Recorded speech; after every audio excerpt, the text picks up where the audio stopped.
So this video is just going through our tests this year, just to see what you went through and how we do these questions. All right, so fully factorize. We go through our steps for factorizing. Remember, step one, is there a common, well, is everything on one side? Yes, it already is. Is there a common factor? Okay, no, there is not a common factor. So then we have to ask ourselves, is it of a certain type? So does it look like a squared minus b squared? And I would say, yes, it does. So this is a difference of two squares, and we know that that factorizes to be a take b, a plus b. All right, what times itself gives me 4x squared? Well, that's got to be 2x and 2x. And then what times itself gives me 49, or you're looking at the square root of 49.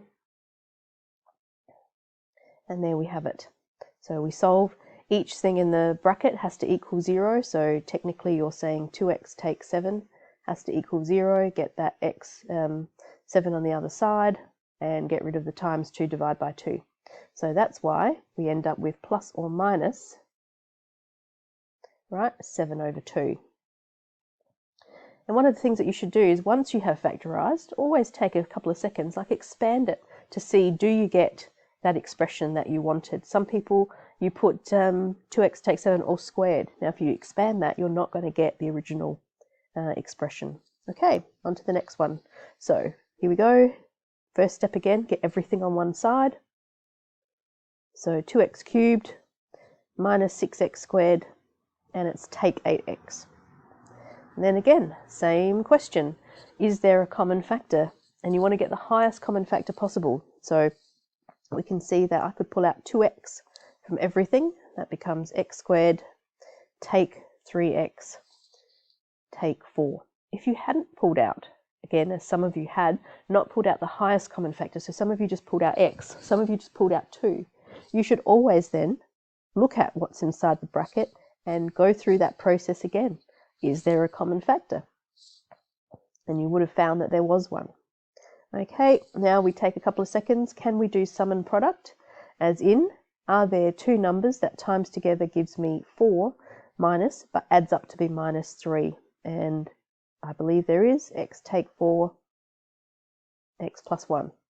So what makes this 0? Because it's an x cubed, we can have up to 3 solutions. So x equals 0. That's from the first bit here. X equals 4 from the second factor, and x equals minus 1. Okay. Next, again, everything on one side. Yes, really hoping there's a common factor of 5, but alas, there is not. So we're going to see, and we're not going to spend too much time here, but we're going to see, is it possible to factorize this? If it's not possible, then we'd use our quad formula. The fact that it has said fully factorize here, we're reading the question, it did say fully factorize, so I'm sort of leaning towards, I think I should be able to factorize it. Okay, we look over here. What are the factors of 6? We've got 1 and 6, 2 and 3, and that's it. So you have a quick guess. Now, is it possible to put the 1 and 6 there? No way, because 5 times 6 gives me 30, and I'm wanting 17. Right, same deal. If I put the 6 and the 1, I get a 5x and a 6x. That's only going to get me 1 or 11. So thinking ahead, I mean, I can see, and I hope you can too, that we've got 5. What are 5 threes? Right, 5 threes are 15, and then 16, 17. So I want to put the 3 here so that I times the 5 by the 3. Pop the 2 here. Now we want positive 6, but when we add them together, we want negative 17, which means they're both going to have to be negative. So do a quick little check. If I expand this, do I get the expression? So 5x squared, yep. I get minus 15, take another 2, so I get the 17, that's good. And negative 2 times negative 3 does indeed give me the 6. Now we want to solve each of these little factors here has to equal 0. So the 2 goes on the other side, and we divide by 5. And same with this one, x will be 3. Done. Right, solve algebraically for x in the following. The fact that it's saying algebraically makes me think it's not going to be factorized. So Our choices for algebraically are completing the square or the quad formula. Now, the fact that it's got a minus 2 at the front, I'm just going to go quad form. So we've got x equals minus b plus or minus b squared minus 4ac all over 2a, and we pop our info in. So minus 3 plus or minus 3 squared minus 4 times minus 2 times 1 all over 2 times a, so that's minus 4. And we just solve this. Negative times a negative is a positive. All over minus 4. So we get minus 3 plus or minus root 17 all over minus 4, which we can't simplify. I mean, you don't have to do this next step, but it's the same thing. I just don't like that negative 4 downstairs. Done. Right, when we look at the next one, we don't like this divide by x, so we have to multiply through by x. So it becomes x squared plus 1 plus 5x. And I'm just going to pop that in correct order. Now it's up to you. If you want to, you can go quad formula. The fact that I've got, it's completing the square. The fact that I've got an odd number with the 5 means, forget it, I'm just going to go quad formula again. So I won't write it twice because it's up here. So it's going to be minus 5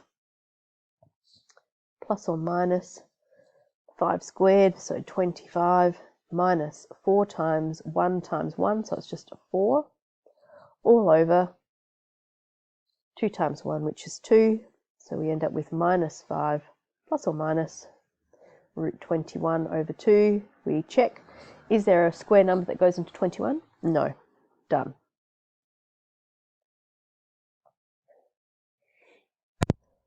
Okay, concave or convex, some of you mix this up. So that is concave.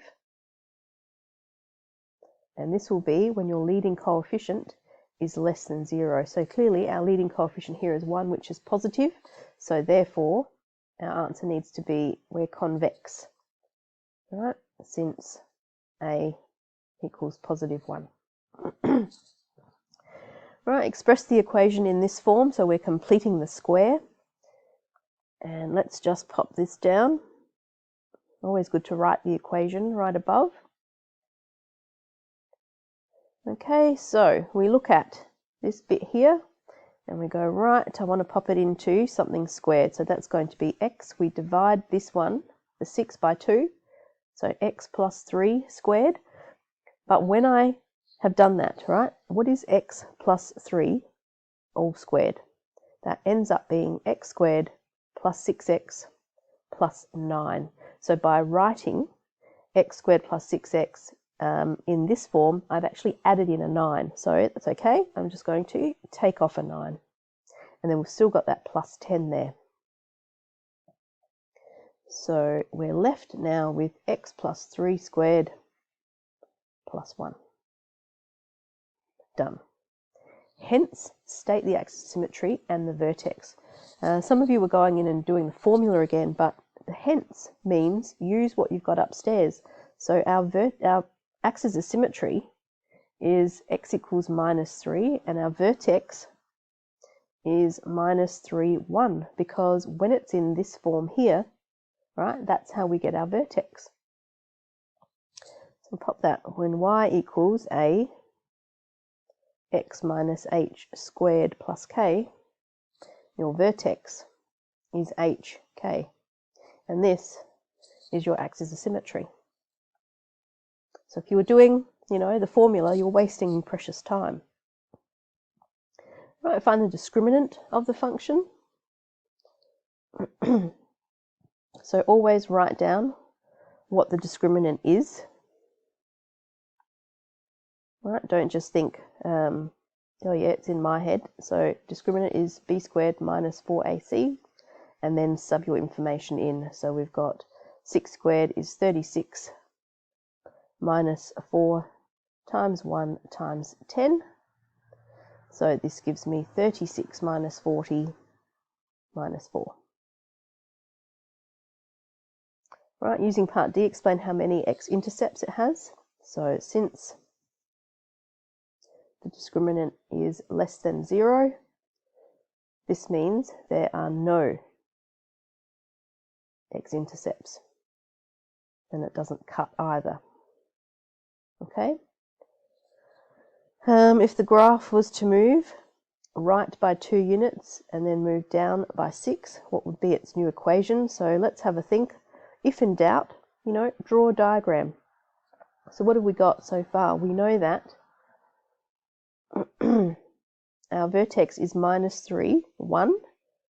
Right, so vertex minus 3, over here, minus 3, 1. And it was convex. So if it's going to move 2 units to the right, so 1, 2, it now becomes minus 1. So we've got the A is still going to be 1 because it hasn't increased its dilation, right? And it moves down by 6 units. So here, when we had 1, it's going to move down 6, so that's going to now be minus 5. So always help yourself out with the diagram if need be. Okay, what degree have we got here? Well, this is an x times another x times an x squared. So that's going to be an x to the 4, which is degree 4. Now your leading coefficient, that's when you expand it. So we've got the minus 2, I'll just pop it to the side here. You've got the minus 2 out the front. And then you're timesing by the 2 that's in front of x there. Then you're timesing by the minus 1, which is there. And then you're timesing by another 1. So 2 2's are minus 4 times minus 1, so it is 4. Not negative 4, positive 4. Okay, now we want the constant term. So that's going to be our minus 2 times minus 1 times 3 times minus 1, but we're squaring it. Okay, so that's going to be, let's pop it here, 2 times minus 1 times 3 times 1 minus 1 squared, which is 1. So 2 times 1 is 2, 3. So we get 6 is our constant term. Okay, hopefully you don't have to expand the whole thing to answer those questions. The coordinates are where the graph cuts or touch the x-axis. So it's going to, and remember it's coordinates here. So that's what makes these little guys 0. So it's going to cut at 1/2 0 because we're making this one equal to 0. The 1 goes on the other side, divide by 2. And then 3, 0. And it's going to touch when we've got a repeated factor there, so the squared, and that's going to touch at 1, 0.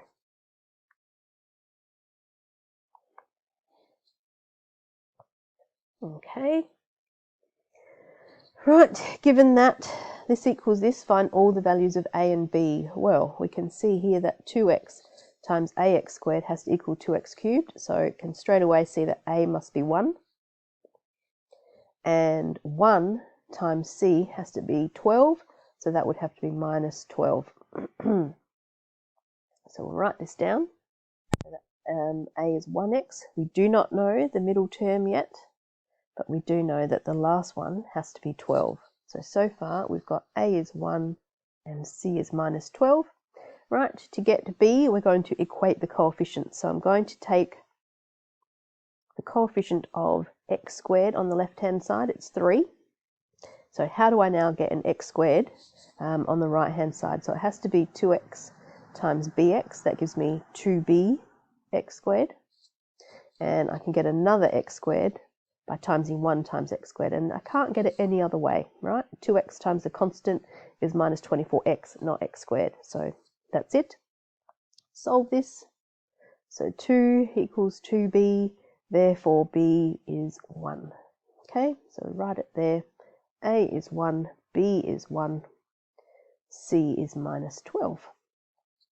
Okay, hence, so again, using what we have done up above, hence, state all zeros. So what we've now got is this polynomial factorizes to be 2x plus 1, x squared, right? And my b, I'm going back up here, my b is now x, take 12. Right. It said hence, it means that we should have enough information to solve this from what we did in part A. And so we look at our quadratic factor. Can we factorize? We're really hoping we can. If we can't, then we have to use the quad formula to get our zeros from that. Right, two numbers that times together give me 12, but add up to be 1x, right? 1 here, and lucky for us, that's going to be x plus 4, x take 3. Now, if you could not factorize that, that means you're going to add on some time, and you're going to have to use the quad formula. And so, therefore, your zeros are minus a half, which comes from the first factor, negative 4, because negative 4 plus 4 equals 0, and 3. Done. All right. Show that x equals 3 is a 0. So if it is a 0, then p of 3 must equal 0. So let's sub that in. We've got 3 cubed minus 2 times 3 squared minus 5 times 3 plus 6. 3 cubed is 27 minus, now 3 squared is 9 times 2 is 18. Take 15 plus 6. Oh, what have we got here? 9 minus 15 plus 6 minus 6 plus 6, and huzzah, it is 0, right? Therefore, x equals 3 is indeed a 0. Right, given that x equals k is a 0, determine the possible values of k. So again, we can do the same thing. F of k has to equal 0. So we end up with, right, k cubed plus k squared minus k plus k equals 0. We've got the k's cancelling out. We're left with k cubed plus k squared equals 0, and factorize this. So k squared plus 1. So therefore k equals 0, k equals minus 1. Now, some of you went with, okay, if x equals 0, even with x equals minus 3, you did the, well, if that's a 0, then we can go x minus k, and then you're trying to factorize it. But just remember, if something is a 0, you can sub it in, it has to equal 0, so that might assist sometimes. Always try both options and see which one is going to end up being a nicer outcome for you.